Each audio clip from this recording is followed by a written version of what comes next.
Башкортостан Язучылар союзында яшь әдиптәр семинары үтте. Һаумыгыз, эфирда интервью, студияла Гөлсемә Эштанова. Программабыздан кунагы Башкортостан Язучылар союзы рәисе урынбасары Тәнзилә Дәүләтбирдина. Һаумыгыз. Тәнзилә Сәләховна, хәзер дөресрәге Россия Язучылар союзының Башкортостан бүлексәһе рәисе урынбасары булыр, шулаймы? Барыбер дә шул мәгънәһе шул калды. Рәсми исеме генә әдрәк үзгәрештергә. Ә булай һаман да без Башкортстан Язучылар союзы дип әйтергә мөмкинлек бар. Ә шулай да ниндидер талаптар бармы хәзер? Әлбәттә, талаптар бик көчле. Хәзер Россия Язучылар союзы безнең алдыбызга бик нык кирәкле талаптарды куя. Мәсәлән, тиздән бездә аттестация үтәсәк.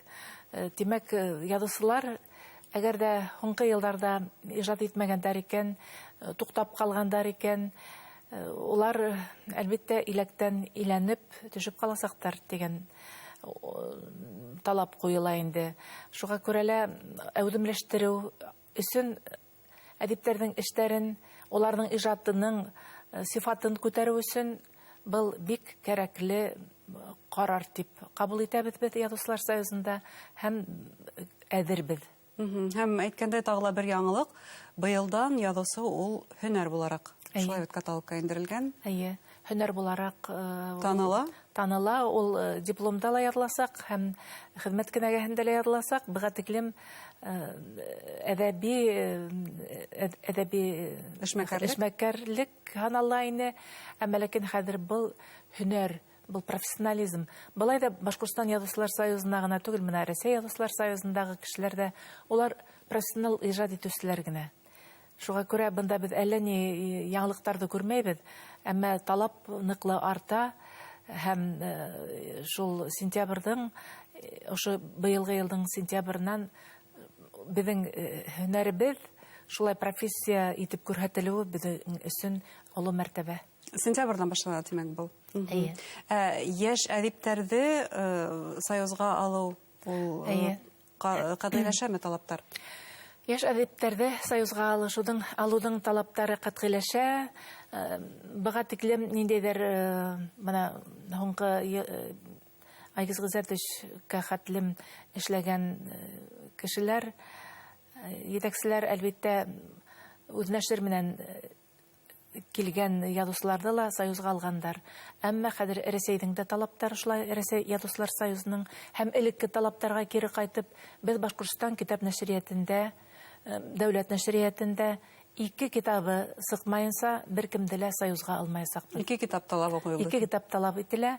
Әгәр дә һуңгы елларда китап сыгару проблема булган хәлдә лә, барыбер кеше, талантлы кешеләрнең әсәрләрен китап нәшриятында көтеп тора һәм уларны сыгару ягында. Чөнки халыкка проблемага басым ярга теләр иде, мәсәлән, проблема юкмы китап нәшриятында димәксемен яшьләр өчен?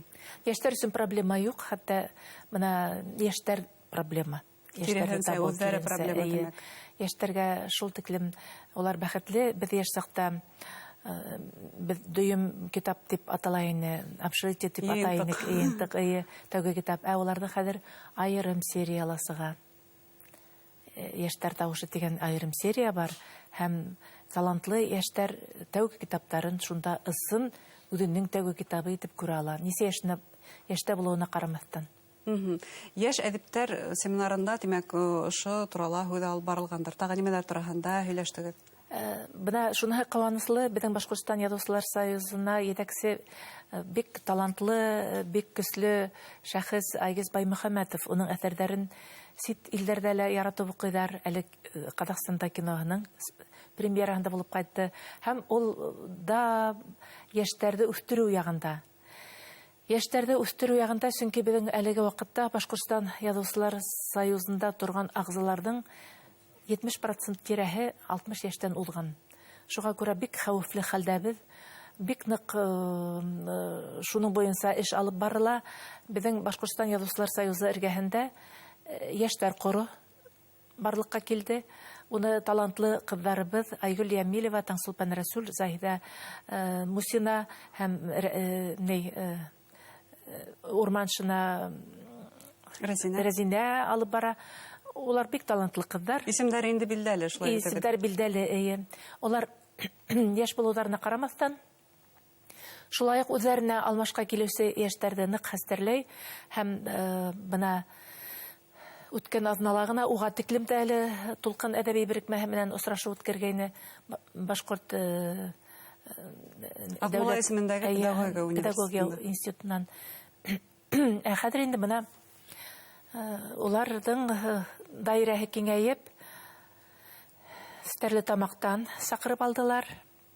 Фән һәм технология университеты филиалының Стәрлетамак филиалыннан Ашкадар берекмәһен, әдәби иҗат берекмәһен, Шонкардар килде һәм әлбиттә Тулкын килде педагогия университетынан һәм тагында Каурый каләм дип исемләнгән Стәрлетамактан шулай ук һөнәри колледждан килделәр инде. Шул тиклем матур сара булды. Хәзер инде без индивидуаль эшләргә дип һөйләштек. Ошо эшләрен күрһәткән кызларның, егетләрнең әсәрләрен, иң талантлыларын һайлап, без хәзер ай һайын үзебездә Язучылар союзында шигърият секциясында, проза секциясында өлкәннәр менән бер рәттән карап үстерергә, ниндәйдер бер орлык тапканбыз икән, без уны шыттырып үстерергә бурыслыбыз дигән, без алга шундай матур максаттар куйдык. Касандыр үзегез менән, һеҙҙең менән шулай ук эшләйҙәр инеме? Әйе, Шоңҡар әҙәби ижад берекмәһендә мин ҡанат йәйҙем.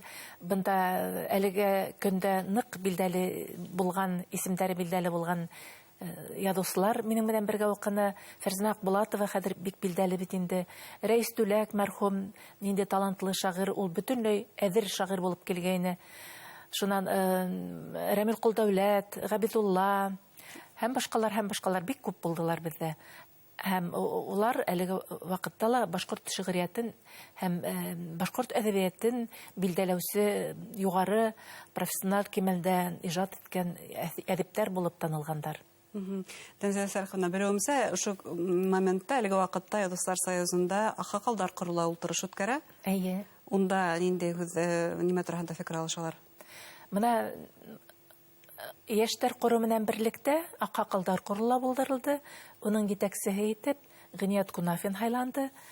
Һәм анда Фәнзил Бүләкович Саньяров та бик актив эшләй, Фәрзәнә Ғөбәйдуллина актив эшләй, Таңсулпан Ғарипова беҙҙең берендәй ҙә мөһим сараларҙан ҡалмай килеп йәштәргә үҙенең тәҡдимдәрен, үҙенең фекерҙәрен әйтә. Фәрзәнә Ғөбәйдуллина әлеге ваҡытта беҙҙә бик ҙур сара бара. Ул инде әҙәби тәнҡит тураһында. Ысынлап та һуңғы йылдарҙа әҙәби тәнҡиткә иғтибар бик кәмене. Әҙәби тәнҡитселәребеҙ дә бик һирәгәйҙе. Бик көслө Ғайса Хөсәйеновтар заманы үтте бит инде. Элек Ким Әхмәтйанов ҡайһылай бик көслө булған. Һәм башҡалар ҡапыл ғына бына бушлыҡ барлыҡҡа килде. Әлеге ваҡытта эшләп йөрөгән беҙҙең тәнҡитселәребеҙҙең генә көсө етмәй, шуға тәнҡитселәр мәктәбен булдырыу тураһында ла унда әлеге ваҡытта һүҙ алып баралар. Бына һеҙ йәштәрҙе прозаға һәм шиғриәткә, поэзияға ылыҡтырыу тураһында һөйләнегеҙ. Бәлки ошо йәш көстәр араһынан тәнҡит өлкәһенә ылыҡтырыу ысулында ҡарарғалар. Ундай ҙа фекер моғайын әйтеләлер. Ундай фекер дә әйтелә. Һәм уларға ла шулай остаздар беркетелеп, йәштәрҙе шулай уҡ шундай мәктәп, шундай мастер-класстар дип әйтәйек, осталыҡ дәрестәре үткәреп, уларҙы ла был эшкә ылыҡтырыу менән мәшғүл буласаҡбыҙ. Әле бына әгәр ҙә Язучылар союзының сайтын асып ҡараһаң, унда тормош геүләй, шаулай, бер-бер артлы төрлө саралар үтә, йәштәрҙе лә, ололар менән дә эшләйһегеҙ. Тағы ниндәй саралар үткәрергә йыйынаһығыҙ һәм нимә дәртләндерә, нимә илһамландыра бүгенге көндә һеҙҙе? Беҙ райондар менән бик әүҙем эшләй башланыҡ.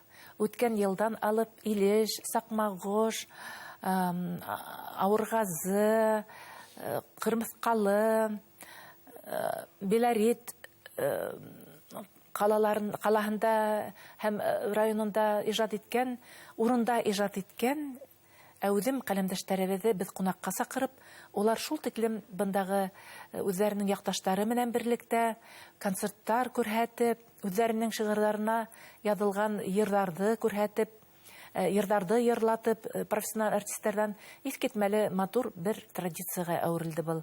Был традицияны беҙ быйыл да дауам итәбеҙ. Мына тиҙҙән көтөп торабыҙ инде беҙ Шаран районын һәм Алла бирһә Баймаҡтар йыйына, Йәнгүзәй әҙәби ижад берекмәһе. Халыҡ бит инде урындарҙа үҙҙәренә йәм таба, шунда түңәрәккә йөрөп. Һәм улар шул тормош ауырлыҡтарын шиғырҙар аша, үҙҙәренең әҫәрҙәре аша, нәҫерҙәр, хикәйәләр аша еңеләйтә. Ниндәй хис тойғо баҫты икән, ул шуны хатта профессиональ яҙыусы булыу да кәрәкмәй. Ана шундайҙарҙы берләштергән беҙҙең урында яҙыусыларыбыҙ бар. Һәм уңыштар теләйбеҙ был йәһәттән. Рәхмәт әңгәмәгеҙгә. Хөрмәтле тамашасылар, студиябыҙҙың ҡунағы Башҡортостан Яҙыусылар союзы рәйесе урынбаҫары Тәнзилә Дәүләтбирҙина булды. Иғтибарығыҙға ҙур рәхмәт.